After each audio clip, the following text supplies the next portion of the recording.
the ultimate Disney's Hollywood Studios Backlot tour. And you're going to use right here in our special effects water tank.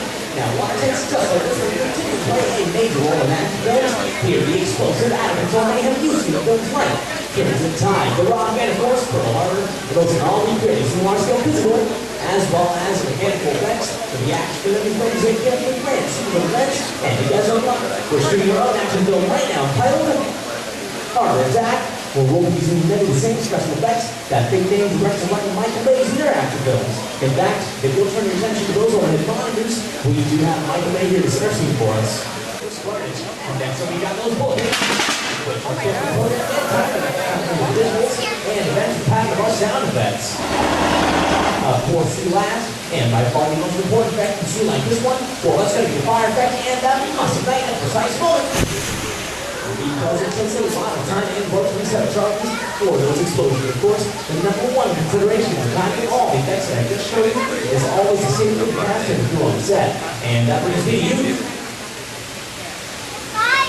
Alright folks, let's make some noise for Keith!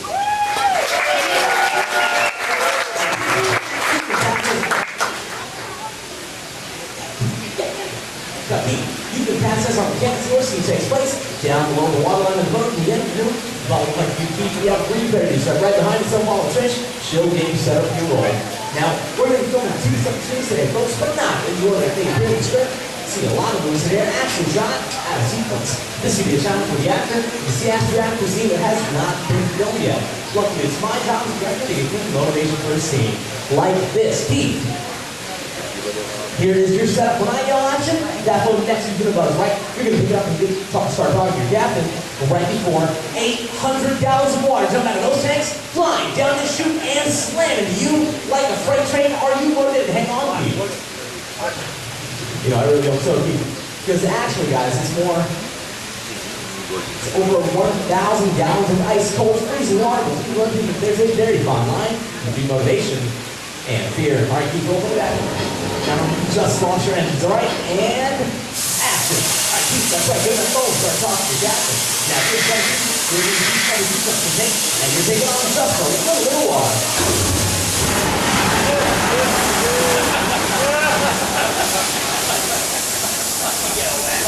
And cut. Let's give Keith one big round of applause.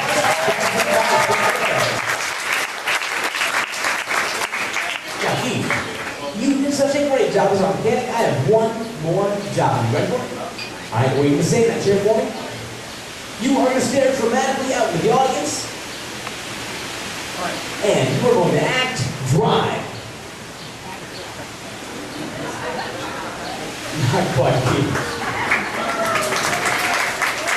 Now, I'll give you 2 minutes to perfect that role, Keith. Now, we're going to take that shot, we're going to insert it into the next scene and see how it ties together in the final sequence, which brings us to our next scene. Now, let's go to Trish to meet our crew.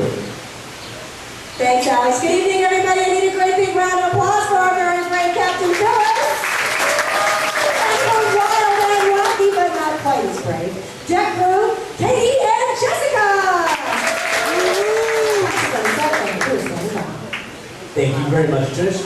All right, for role playback. Now remember, you guys are a routine surveillance mission, right? And action. All right, Captain, go to those binoculars. Start scanning those skies for enemy planes. That's right, Deck crew, clear that boat. I want to see it spot us.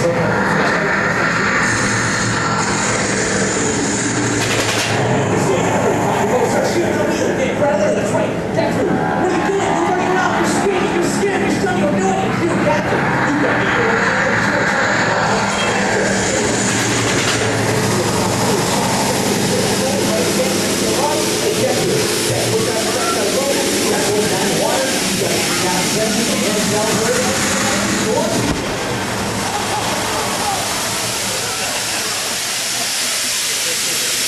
Now they think it's all over and then you can relax, right? Not quite. Remember, this is still an action film. We're still content. Now we have to get through. Once you start, you guys are on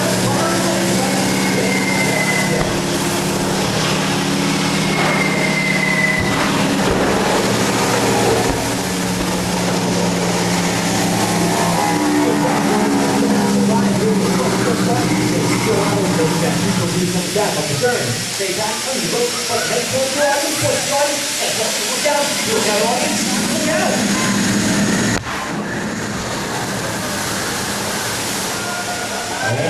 But let's give our volunteers one big round of applause.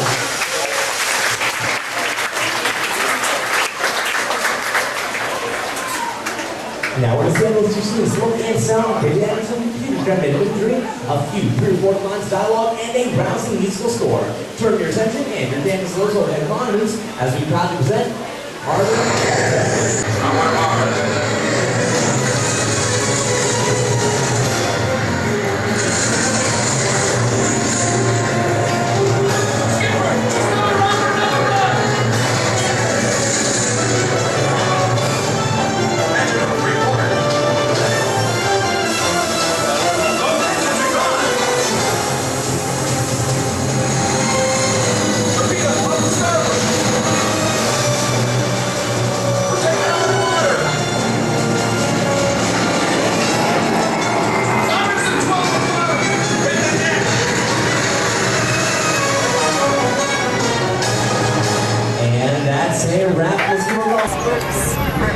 Hello everyone, my name's Don and welcome aboard. We're heading into the backlot of Disney's Hollywood Studios. This production area was built in 1988 as a Florida counterpart to the Walt Disney Studios in Burbank, California. We included sound stages, recording studios, high-tech editing rooms, all the tools needed to create movies, TV shows, and radio broadcasts. We've even got our very own water tower too. It's up ahead on the left side of our shuttle. We call it the Earful Tower. It's inspired by the water tower Walt Disney had built for his Burbank studio in 1939. Our Florida tower stands a lucky 13 stories high, and we added our own creative touch, a giant set of Mickey Mouse ears. If you wanted to wear those ears, you'd have to have a hat size of 342 3/8. Up ahead, after the next bend in the road, you'll have a perfect opportunity to take a picture of this famous icon. In the world of entertainment, every project starts with a screenplay and a lot of creative ideas. A production studio is where the ideas of writers, producers, and directors are transformed into an on-screen reality. Within these huge spaces, filmmakers can literally create their own worlds. Our Florida sound stages are soundproof, weatherproof, and most importantly, air-conditioned, all vitally important for the cast, crew, and equipment. Many of the crafts needed for filmmaking are located right here on the lot. On the left, we have our own greens department. It grows flowers, trees, shrubs, and topiaries. A few well-placed plants can cover up empty spots in the set and add a touch of natural beauty to a scene. On the right are two of the aircraft from the 2001 blockbuster hit Pearl Harbor. These exact full-scale replicas of P-40 fighters were used in the special effect fight sequences. Of course, many of the planes you saw flying through the aerial battles or sitting on the ground weren't real at all. They were created entirely within a computer. Oh, keep your cameras focused to the right. We're coming up on that perfect angle of the Earful Tower I told you about. It's a true masterpiece.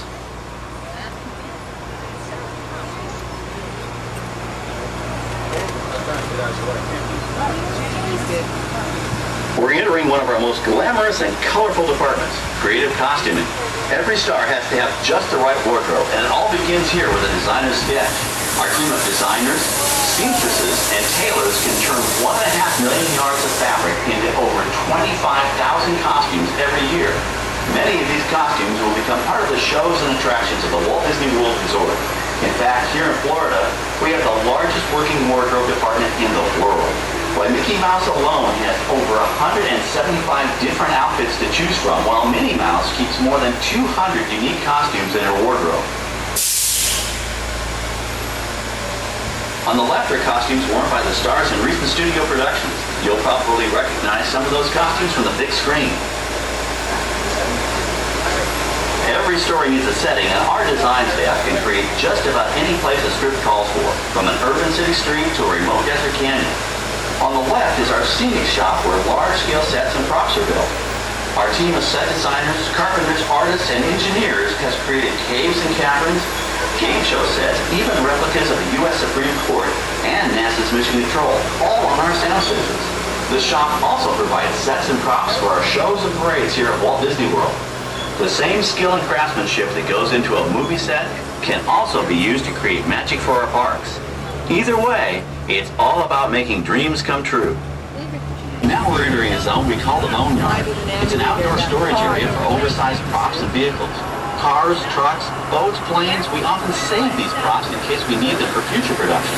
In this Backlot collection, you may find real working vehicles, non-working mock-ups, and even large-scale miniatures used in special effects shots. Large-scale models create a more convincing illusion on camera. We even place small cutout passengers in the windows of the plane.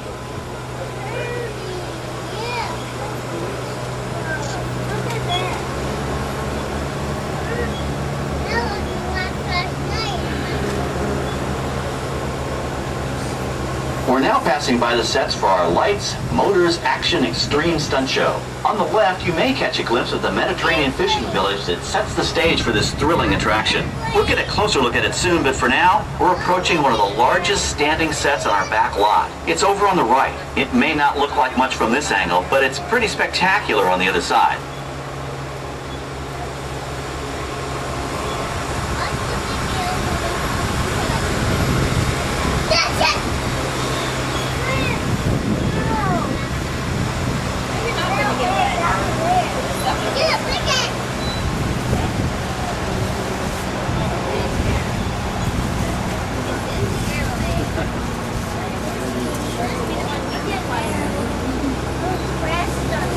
This is great, folks. The production crew has just given us clearance to enter the set.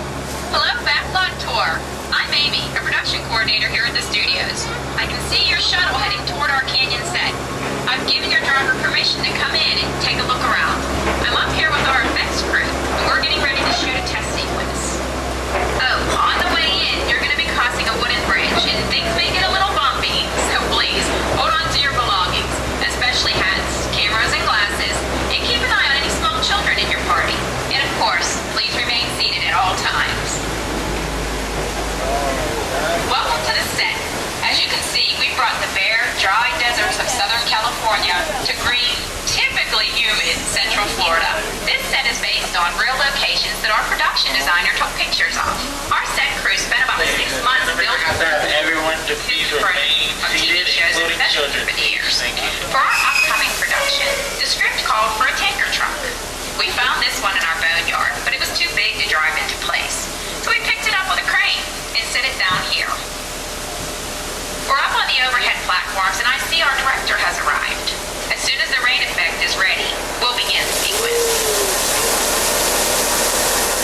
This sudden shower is really just a special effect. We've rigged up a series of water nozzles just above your tram. The water sprays in a crisscross pattern to create a sense of depth, but this storm only covers the first few feet of the set.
gallons of it, dumped from overhead tanks.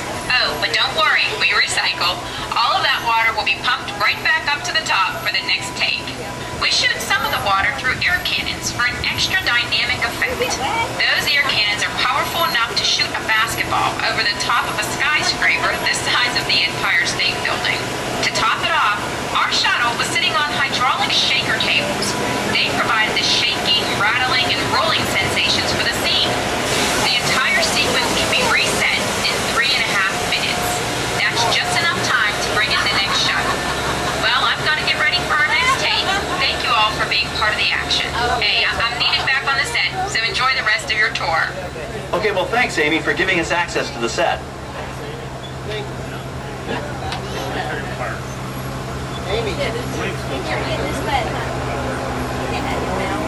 On the right, we have an authentic piece of Disney history. That Gulfstream 1 was known at airports across the country as November 234 Mickey Mouse, but we just call it the Mouse.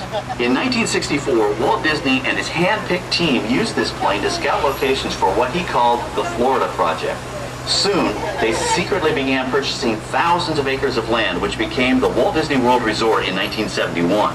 During the creation of the resort and later Epcot, the Mouse shuttled studio executives and Imagineers between Burbank and Orlando, making it the most used executive aircraft in the country. Appropriately, the Mouse retired here in 1992. As Walt used to say, it was all started by a mouse. In this case, the 234 Mickey Mouse. On our right, we once again sweep past the magnificent Mediterranean village of our Lights, Motors, Action Extreme Stunt Show. This high-octane attraction is based on the hit show from the Walt Disney Studios Park in France. In this action-packed production, you'll feel like you're right there on the set during the filming of a spy thriller, complete with custom-built cars, motorcycles, even jet skis. You'll experience the split-second timing, coordinated driving, and fiery special effects that make action movies a real blast.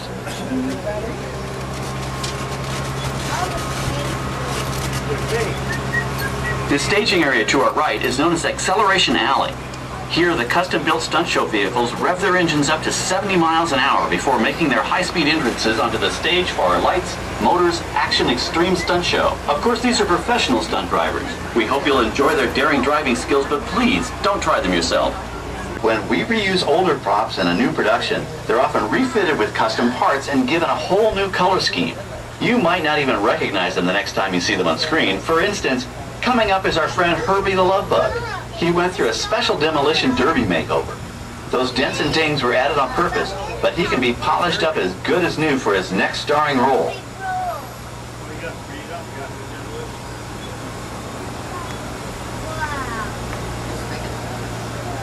On our right, we now have a very different view of the fishing village set. From this point of view, you can see that there is no inside to the buildings. They are just false fronts or facades. In the movie business, set builders only create what the camera has to see. It's an old movie trick dating all the way back to the silent era. To add to the sense of realism and avoid the cost of set building, many of today's television shows and movies film on location in cities and towns across the U.S. But out in the real world, you've got to contend with noise, traffic, crowds, and various visual elements that may or may not belong in your film. Here on the Backlot, we can avoid these problems because we created our very own flexible urban environment. Our Streets of America facades can stand in for a small town or a giant metropolis. As we come around the last corner on our route, you'll see the skyline of New York City in the distance. It's really a series of painted flats, expertly designed to fool the eye and the camera. We can dress and decorate these streets to look like any city we want, from Chicago to San Francisco. Depending on the choice of vehicles, props, and costumes, we can even turn back the clock and set our story in a different time. And what's more, these sets are built with Florida weather in mind. They're made to withstand 100-mile-an-hour winds. You're welcome to visit our Streets of America anytime during your visit today and get an up-close look at the skills of our set designers and builders.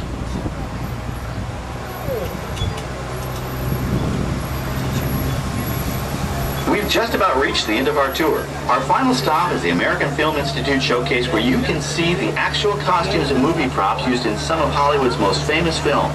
There are some pretty amazing items in there, so feel free to take all the time you like. Please stay seated until our tram comes to a complete stop and check around you for any personal items.